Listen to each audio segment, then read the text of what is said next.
So I'm going to introduce and bring Mr. Jack Canfield back to the stage. Jack, come on up. Give him a hand, guys.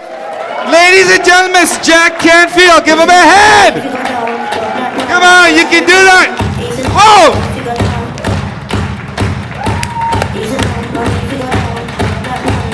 Woo!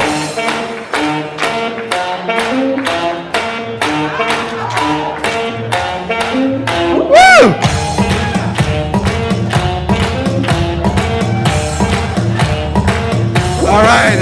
Thank you. Please have a seat, Jack Canfield. Thank you. All right, I'm going to start with some cartoons again, which I told you I would do. So if you look up on the screen, it says, why science teachers should not be given playground duty.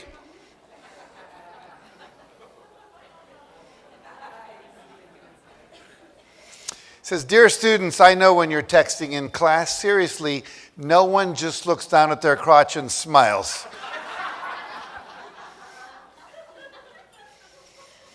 Bob and Steve noticed no one else was wearing a collar.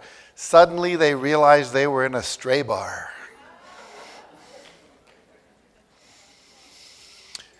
The dogs are walking around, the sheep are talking. He says, I'm telling you, the man and the dog are definitely working together. He says, for God's sakes, Trevor, always you with that conspiracy stuff. He says, your problem is low self-esteem. It's very common among losers. He says, that's all you care? The first time you see me sheared, you want out?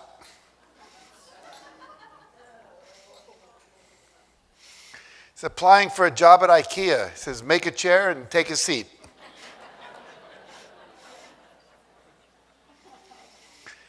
He says, and I can honestly say the seller is highly motivated.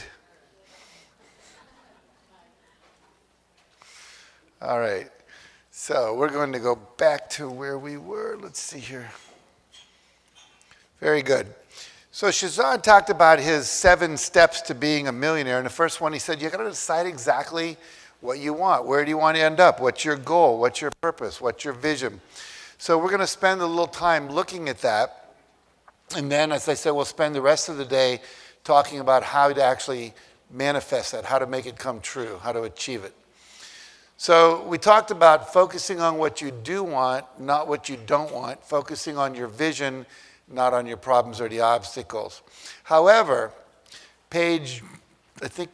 probably page 8 in your book, if you look in your manual, you'll see a form that looks like this. It says my irritations and tolerations list. And basically, this is homework. What I want you to do is when you go home, tonight, tomorrow, this weekend, the week, whatever, I want you to walk through your house and your apartment, your condo, wherever you live, and your office space, if you have a warehouse, anything you have dominion and control over. And I want you to make a list of anything that isn't exactly the way you want it. Anything that's irritating, anything that bothers you, that you're tolerating, you're putting up with. Basically, your life is a result of how much you're willing to tolerate and put up with rather than to change and create what you want. And as long as you have things that are irritating you, they're distracting you from having that which you want. I remember when I first learned to do this exercise myself, I walked through my house and I realized whenever the phone would ring, I would go to write a note, like a phone number, or my wife should call this person. It was never a pencil. It was never a pad of paper. And so I went out to, we have like Costco, which is this big chain of stores. I bought 144 pens and about 50 of these little pads, and I put them in drawers next to where the phones were. So never again would I have to put up with that irritation. Because every time you have something you don't want, you're putting your attention on it. And you only have so many units of attention. And so you want to get rid of the little things.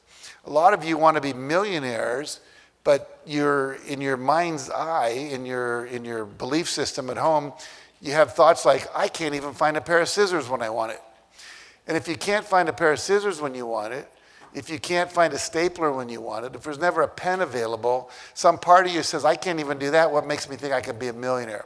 What makes me think we can create peace in the Middle East? What makes me think we can, keep the planet from going under in terms of global warming, et cetera? So we have to start handling the little things so that we have the confidence that we can make the big things happen. So once you make a list of the things that are incomplete, that are bugging you, that are irritating you, the garage door won't go all the way down, can't find your keys when you want them, there's never this when you're looking for it, there's a crack in the wall that has to be painted, pictures are always crooked, there's this big pile of pictures that you never put in a scrapbook, whatever.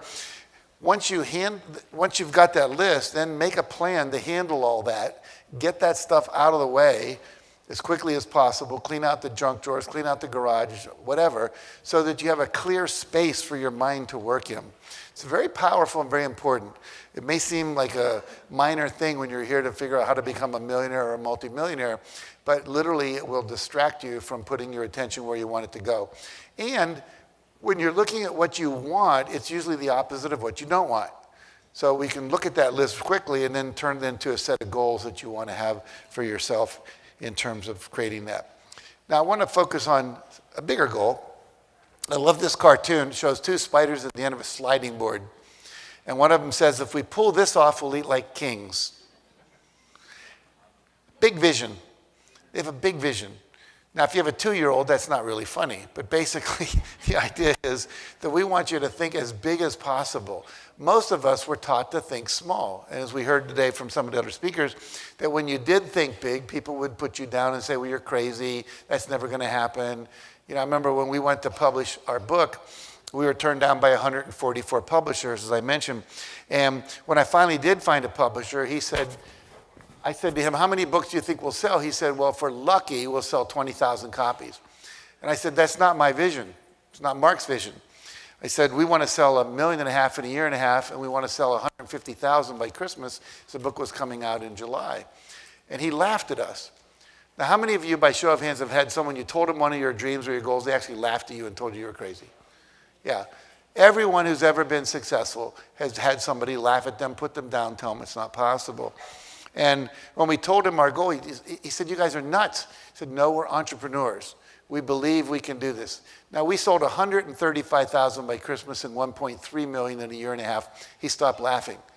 And 2 years later, he bought a jet. So right now, he flies around in a $34 million Falcon jet with gold fixtures in it. He doesn't laugh anymore.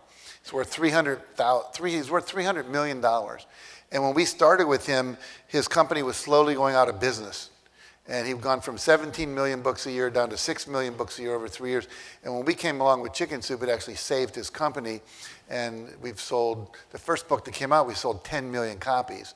And he made $3 a book. So you can imagine how that began to change his life. And then he invested in real estate all over the world, not just in America, but in Hungary and Czechoslovakia and all these emerging economies. He's done very, very well. So I want you to have a big vision as you leave here. There's this term at the Harvard Business School called a BHAG, a big, hairy, audacious goal. And I want you to have a big, hairy, audacious goal as you leave here. And I want it to be a goal that's so big that it would require you to grow in order to achieve it. Because there's a lot of the people that teach this stuff will tell you, it's not the goal of the real estate, the $1 million, the BMW, the boat, the plane, the big vacations. All that's wonderful, and I enjoy all that for sure. But it's who you become in the process. Like Sunil had to learn how to speak from his heart in front of a group in order to be able to pull this off. He had to learn how to invest, how to raise money, how to enroll people in the dream and the vision, and so forth.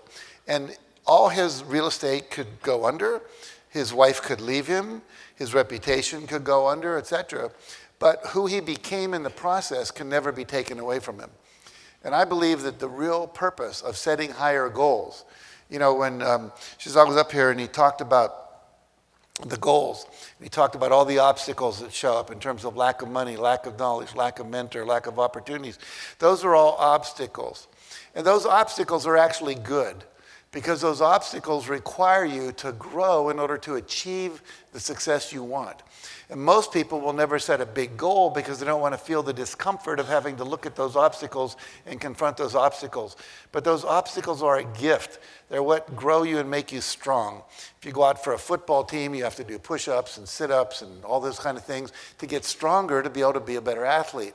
And so those challenges are actually gifts that allow you to become, in the end, a master.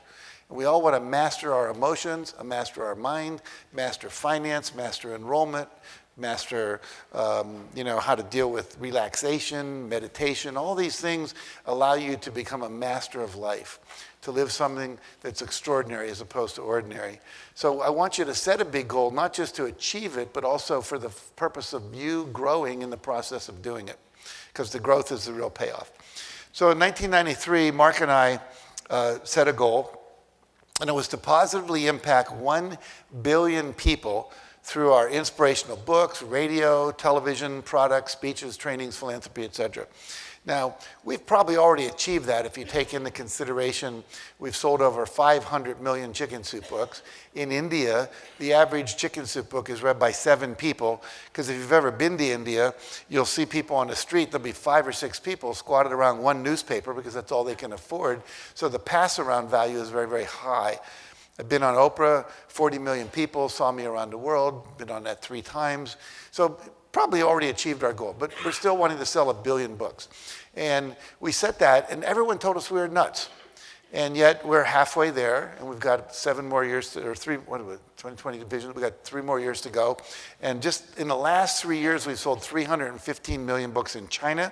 They're using the Chicken Soup for the Soul books as textbooks with Chinese on one page and English on the other, so the students can read things that are fun and interesting and moving and learn English at the same time.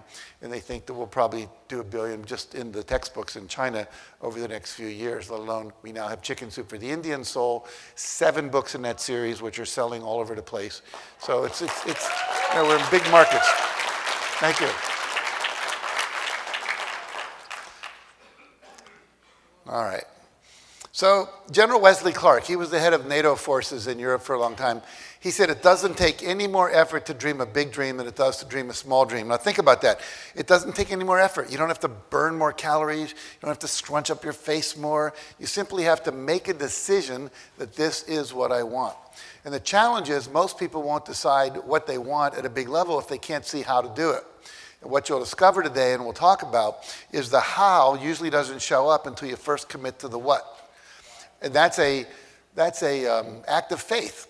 And you have to be willing to go out there and put your name out in the world and say, I am going to do this, and risk your friends laughing at you if you don't make it and all that kind of stuff. But the fact is, the roadway, if you will, appears. You remember in The Secret, I talked about how if you're driving down the road and you see 2 headlights in your car, they go like maybe 100 meters out into space. That's all you can see at night. But if you drive that 100 meters, the next 100 meters shows up in your headlights. And you just keep driving the next step, the next step, the next step, until all of a sudden you find yourself at your goal. And so don't worry about the how today. I want you to set a goal called, this is what I want. This is what I choose. I just choose it. I declare it's possible because I know everything is possible. You've seen and heard from people in this room who started at a very low place and become very successful. If they can do it, you can do it. Donald Trump said, if you can think small or you can think big, if you're thinking already, why, might as well think big. And obviously, look what's happened to him, President of the United States right now. So the reality is that everyone will tell you it's your thinking. And you heard Shahzad, and you also heard Bogdan talk about this, that your thinking is what creates your reality. Now, you have to take action. That's critical. Action is required. The last letters in satisfaction are A-C-T-I-O-N. The last words in the law of attraction, A-C-T-I-O-N, last letter. So action's part of it. But we have to get the mindset together so that we actually take the actions that we want. Walt Disney said, if you can dream it, you can do it. Just think about it. If you can dream it, if you can think it up, you're not allowed to have a dream that you don't have the capacity to manifest. You wouldn't be able to think it up otherwise. Napoleon Hill, who wrote Think and Grow Rich, said, whatever the mind of man or woman can conceive and believe, the mind can achieve. If you can make it up, if you can choose to believe it, and by the way, belief is a choice. Most of you look out at the world and say, well, if I see it, I'll believe it. The truth is, if you believe it, you'll end up seeing it. And we just never got trained in that enough in terms of our Western mind. So if you can believe it and conceive it, you can achieve it. Quick story. Monty Roberts, a good friend of mine, wrote a book called The Man Who Listens to Horses. He lives about 30 minutes north of me up in Solvang, California. And I went up to his house one time. The first time I had ever met him, I invited to this party that he was putting on. It was a fundraiser for a local charity. And he told a story about a young boy who traveled around with his father, who was a horse trainer. And they would go from ranch to ranch and maybe spend a month there and train horses, and then they go to another ranch. And so this kid lived out of the back of a camper, one of those camper trucks, and that was his life. And he would have to go to a different school. As soon as his father would move to a new district, he'd have to go to a new school. And he said it was a tough life. But this boy one day was asked to write a paper about what he wanted to be when he grew up. I believe he was maybe a sophomore in high school at the time. And he wrote that he wanted to grow up and own his own horse ranch. And he drew a diagram of that ranch. Looks like this, 200 acres, and where the paddocks would be and where the racetrack would be, because he wanted to race thoroughbred racing horses. And the bottom part was a 4,000 square foot home, and where the kitchen, the living room, and all that would be. And he handed it in. He was real excited about it. And he got back the paper. It said, F, see me after class. So he goes to see the teacher, and he says, why did I get an F? And he said, because this is an unrealistic dream for a boy like you. There's no way, living out of the back of a truck, you have no assets, no capital, your father has no capital, you don't own any land. There's no way you can buy breeding stock, buy the land. It's never going to happen. And my job as a teacher is to make sure that you don't grow up and be frustrated and disappointed. I want you to have a more realistic dream. We were talking about this at dinner last night with Bogdan as a teacher. And the reality is, he said, okay, he said, I'll make you a deal. I'll give you a week. If you'll rewrite this paper with a more realistic dream, I'll give you a day. So he goes home to his pickup truck with the camper in the back and says to his dad, Dad, what should I do? I have this dream, but they told me that if I don't rewrite the paper, I'm going to not get a good grade. And he says, well, son, it's your choice. But I will tell you, whatever you do, probably going to affect the rest of your life. You decide. So 1 week later, he went back to school. He handed in the exact same paper, didn't change a word, and said, you keep your F, I'm keeping my dream.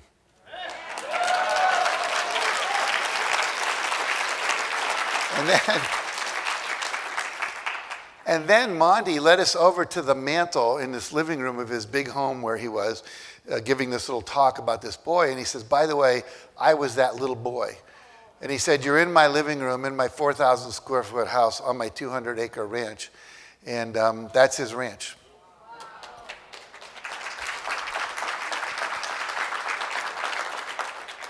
So again, with no money, with a dream, with the ability to ask for a loan, et cetera, and get partners to buy in with him in the beginning, which he eventually bought out all of them, he was able to go for it. So again, I want you to dream as big as you want and not let the how get in the way.